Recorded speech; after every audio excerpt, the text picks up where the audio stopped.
Les retraités paient leurs lunettes plein pot. SUPERSTOCK à retraités et salariés n'êtes pas logés à la même enseigne en matière de remboursement des lunettes. Selon une étude publiée ce lundi par le comparateur de prix Sénèque, les personnes à la retraite doivent débourser 400 € en moyenne pour leurs lunettes, quand les salariés des grandes et moyennes entreprises sont globalement couverts à 100%, 15 millions de salariés couverts à 100% plus grand que à lire aussi des nouveaux tarifs pour certaines consultations médicales à partir du 1er novembre. Cette étude, réalisée par le cabinet de conseil Jalma, a pris en compte 1,6 million de devis établis par 6400 opticiens français, soit environ une enseigne sur deux. Il en ressort que 15 millions de salariés de moyennes et grandes entreprises, dont la quasi-totalité des cadres, est globalement couvert à 100%, précise Sénèque dans un communiqué. Cette première catégorie présente à la fois des niveaux de prise en charge élevés et des besoins encore relativement faibles.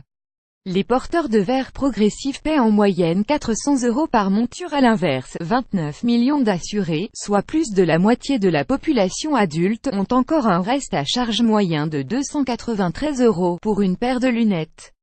Cette moyenne est tirée par les 12 millions de porteurs de verres progressifs, en grande majorité des retraités, qui ont un reste à charge moyen de 400 €. Souvent atteints de presbytie, les retraités cumulent les inconvénients. Ils ont les besoins les plus élevés en termes d'optique médicale et paient l'intégralité de leurs cotisations, contrairement aux salariés, dont l'entreprise prend en charge une partie de la cotisation.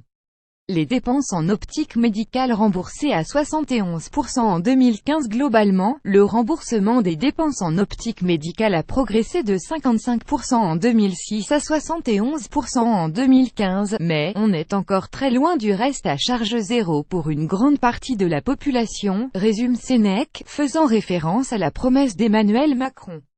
Le gouvernement entend en effet instaurer un « reste à charge zéro » sur un « panier de soins indispensables » pour l'optique, les soins dentaires et les prothèses auditives. De fortes variations du reste à charge d'un département à l'autre, en fonction des prix pratiqués pour ces produits, avaient déjà été mises en évidence fin septembre 2017 par la Mutualité française.